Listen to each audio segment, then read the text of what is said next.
I woke up to Monday, and where I am, it's a bit of a blustery, windy day, and I feel out of sync, out of sorts.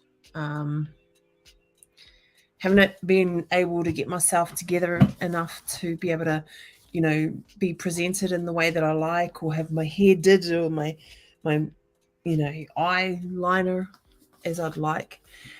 And I thought to myself, well, I'm just going to show up anyway. And maybe unpack with you and share what it looks like um, to lean into feelings of grief, of loss, resentment, all of that whānau of feelings, And they are something that I deal with daily, weekly, monthly. And so I thought, well, I'd like to share that with you as part of the learning, because I actively deal with these things, almost like it's a full-time job, and more from encouragement to say, if you struggle with it, please don't think there's something wrong, or don't think that there is something that you're inadequate at. I, who come on here and talk to everybody about money and beliefs and wealth and all that stuff, I experience it ongoing, and I'm always falling short and having it all sorted. So I felt triggered today. First of all, I went to bed at 4:30 in the morning, and I didn't get something quite right. I sent out a whole lot of emails, and I was like so tired that I didn't check the links and that worked. It's a bit of a bugger moment. That makes me feel, you don't feel great. Anyway, moving on. What that means is that I was quite touchy today, antsy.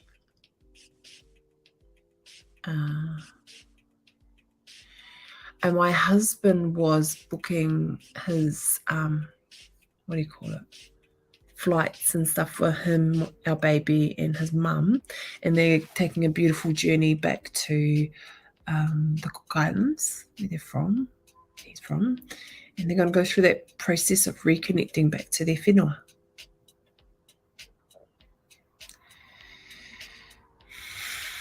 And I have a set of behaviours that get triggered, and I have outbursts about every 3 weeks or 4 weeks with my husband. Angry, resentment, feeling sorry for myself. We're a one-income family. Well, we're actually, 2, 3, 4, whatever you call it. But I work and I run the business, and my husband is he's our po for the family. And we did that for a number of reasons. He stayed home, but let's be honest, it was because I went on and on and on about it for about 2 years. I felt stressed, resentful, and angry that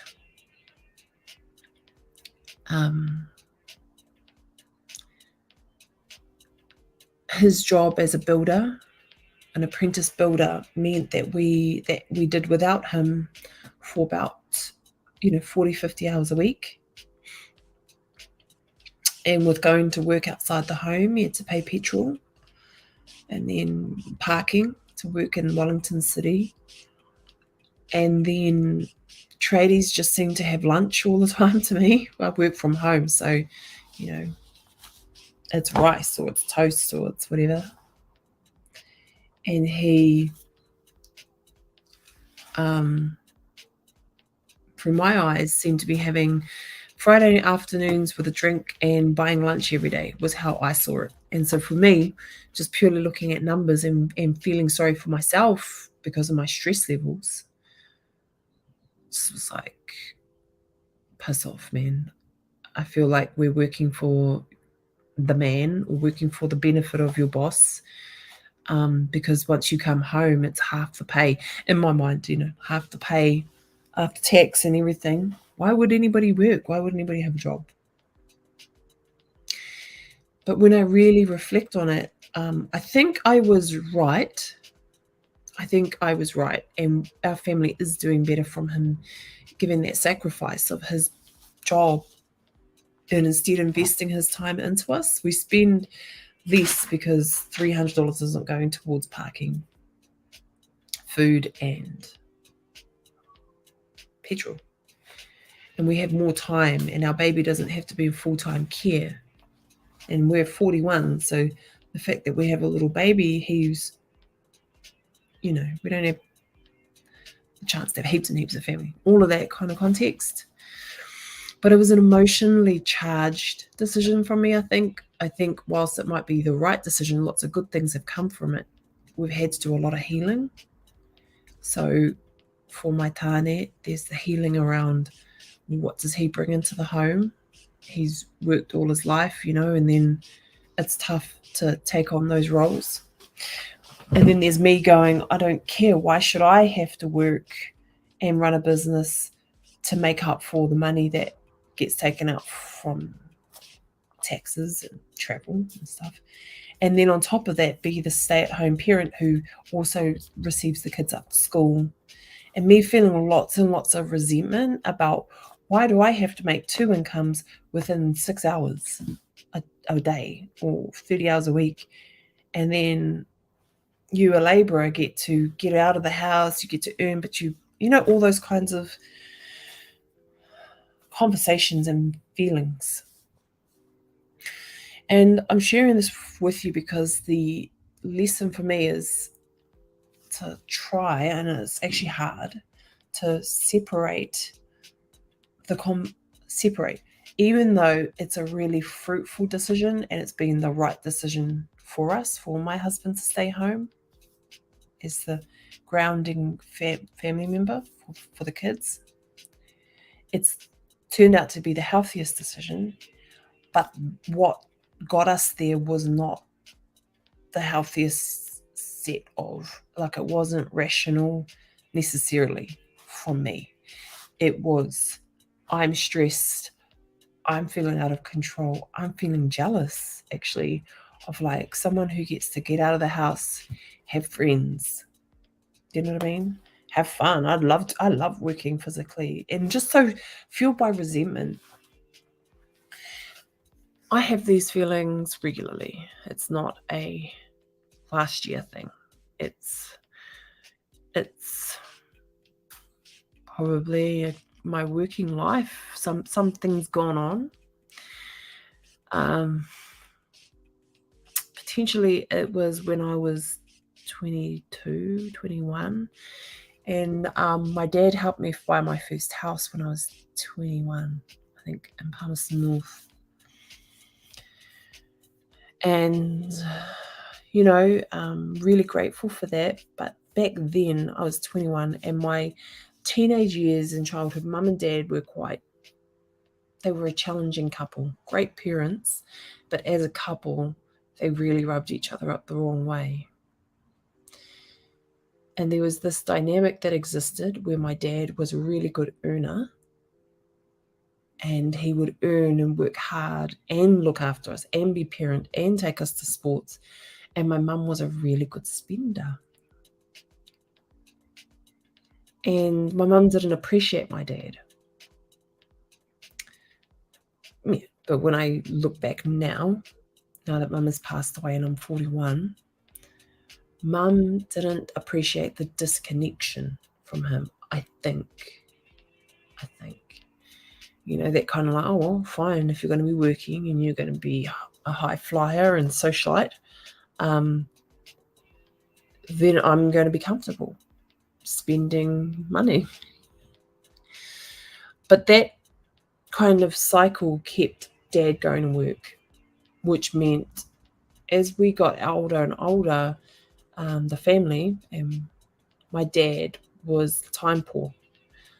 So I got the pick of his time. I got the good part of his time, but he started to travel, and not that that's bad, but it was a dynamic. It was a dance between my dad constantly earning and providing and getting busier and busier, and then my mum, what looked like her draining it from the outside without contributing back into it. And she was just like quite flippant with spending.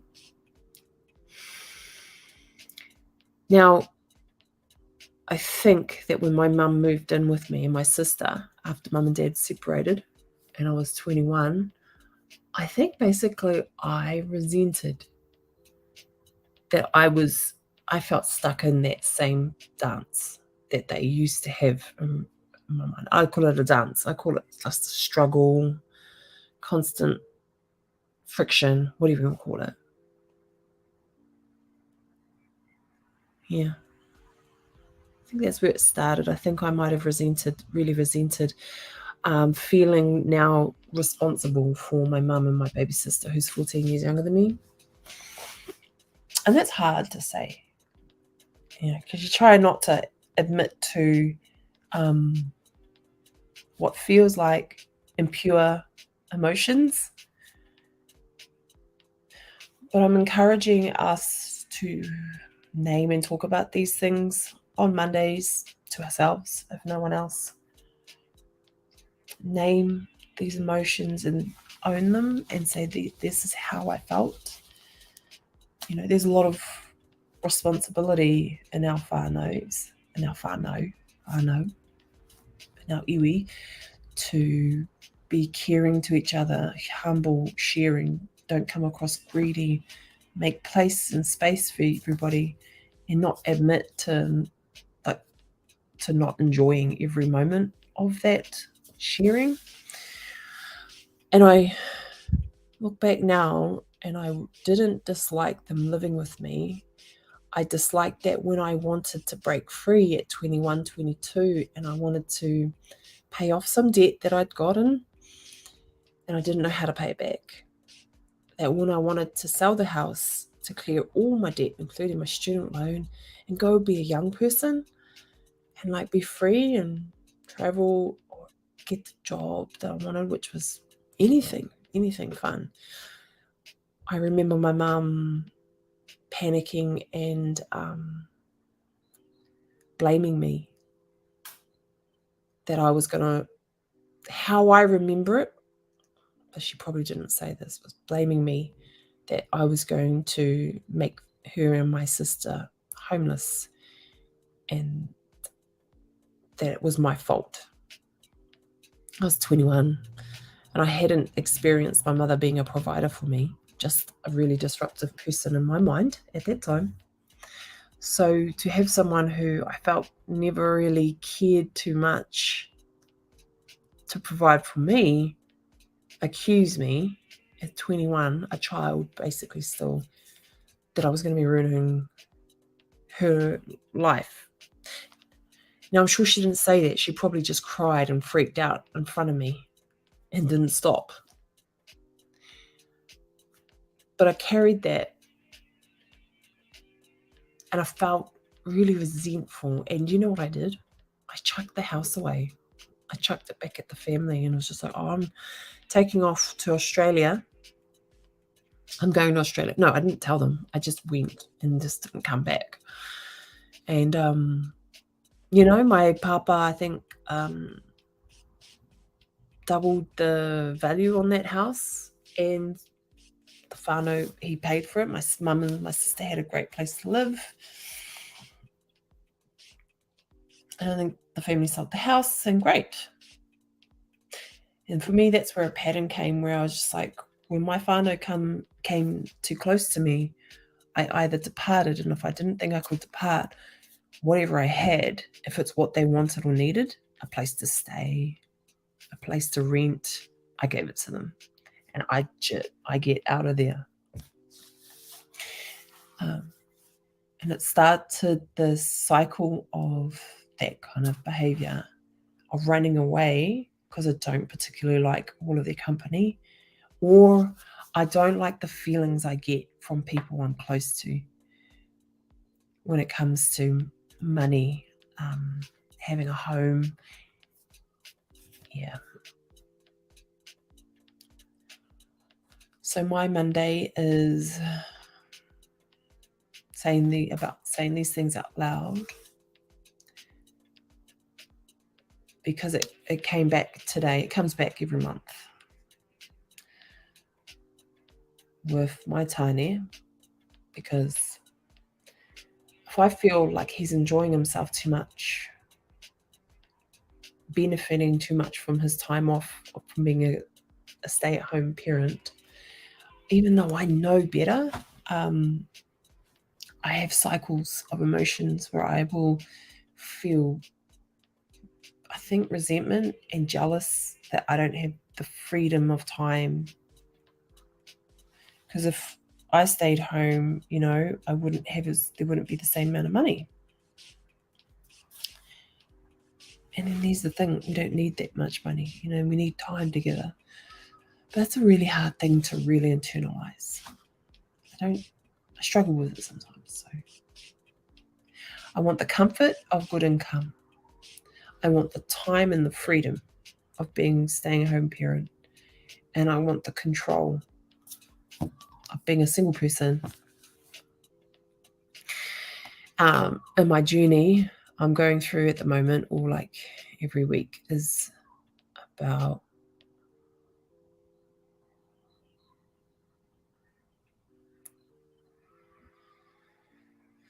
being conscious of that and bringing it forward, instead of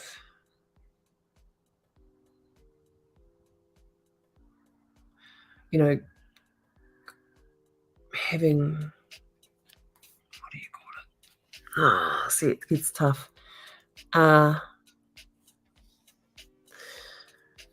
Instead of saying it's something else, instead of having an argument over the bank account and how much money is in it, or how much money is being spent by my husband. This morning I started on the same dance that I saw my family have when I grew up, where I get titchy about him planning for a beautiful holiday to reconnect our son back to his whakapapa. But I interpret my feelings, and instead of just saying, I feel really jealous and uncomfortable, and I feel like I'm providing everything like my dad did, and then you get to enjoy it and spend it. I tried everything to communicate that, and then right at the end, I managed to say to him, guess what? I'm not blaming you. You aren't to blame. I think I have to step back and stop dancing with you the way my dad did with my mum. I can feel myself repeating the dance steps and dance moves that I saw growing up, which is a cycle that I have to break. I can spend all my time saying, stop it, stop it, stop it. But my part of the dance or the cycle is the only part I can control. And if you remember me saying with my mum, I think I remember my mum switching over to becoming a spender because of the lack of connection.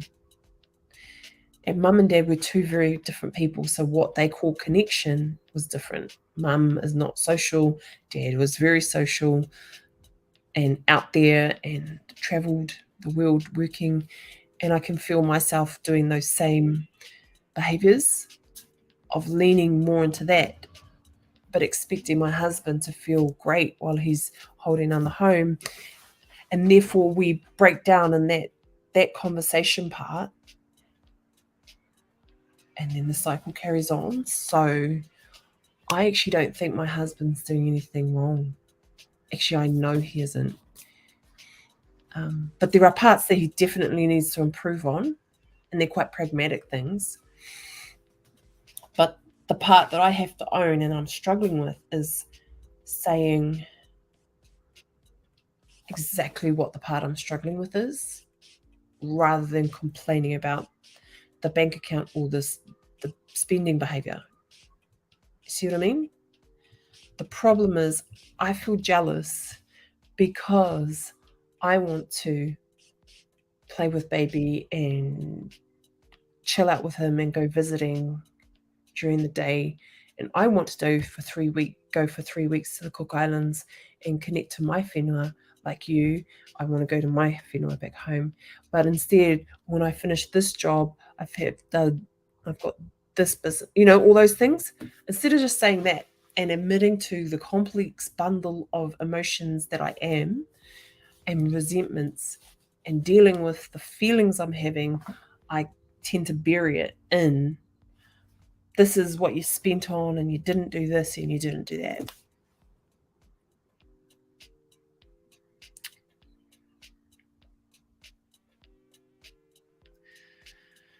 Yeah.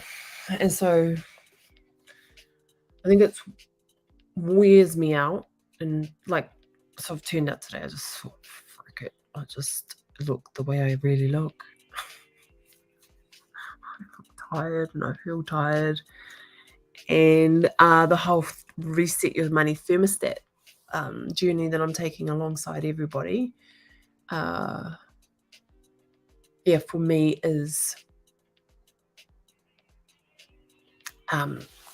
coming back to my truths about authentically describing what I'm emotionally going through, which is around resentment, jealousy, control, and feeling disconnected. So instead of reconnecting, being okay with letting go of control, being jealous for a moment and letting it pass, I'm reacting to my discomfort every 2 or 3 weeks, and I'm lashing out at someone I love who's very close to me and making it about money.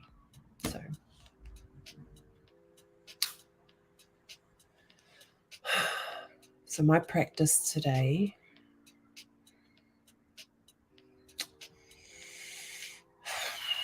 is to breathe it and let it live inside me for now.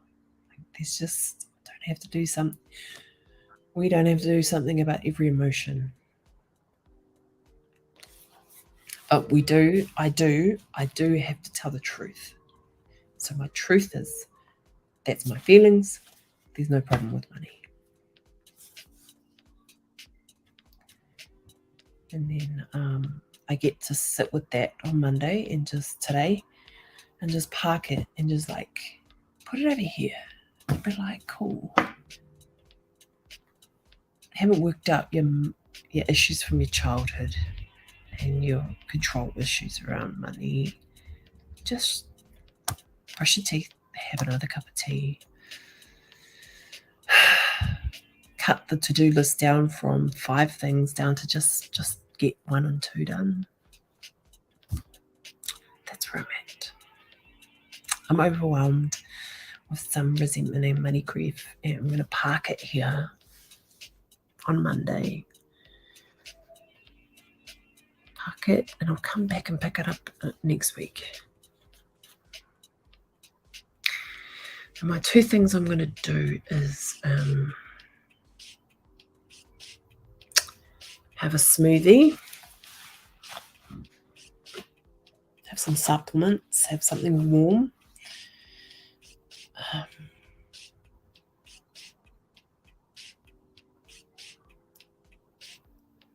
Do 1 assignment or like document presentation, have a nap, get up and repeat the cycle. That's all I'm going to do.